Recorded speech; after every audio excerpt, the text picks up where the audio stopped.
लग जतो तोरा छौरी नजर के घुमल नहीं करो न डगर के कोनो छौरा सटा दे तो लहला करौ जवानी तोहर कियो आग लगा दे आग लगा दे तो के छौरी आग लगा दे तो लहला करौ जवानी तोहर कियो आग लगा दे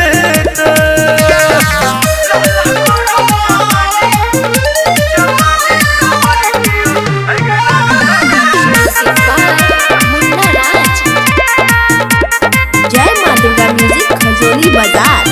माथा के दर्द मरद हमारा जिला के कद तो काला तोरा लाल किला के माथा के दर्द मरद हमारा जिला के कद तो काला तोरा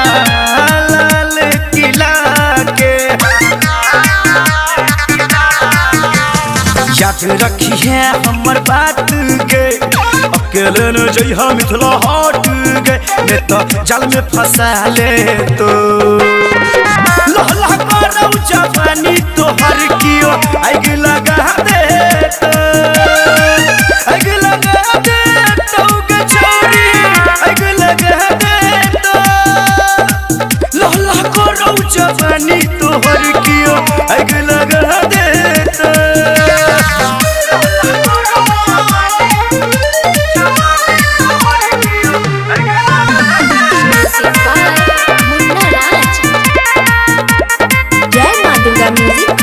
बाजार नया नया छौ अखन तोहरा उठान गे 16 बरस में छौड़ी भेला तू जवान गे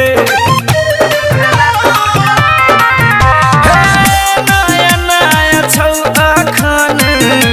तोहरा उठान गे 16 बरस में छौड़ी भेला तू जवान गे राइटर के सब पंकज के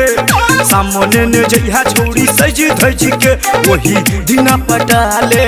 तो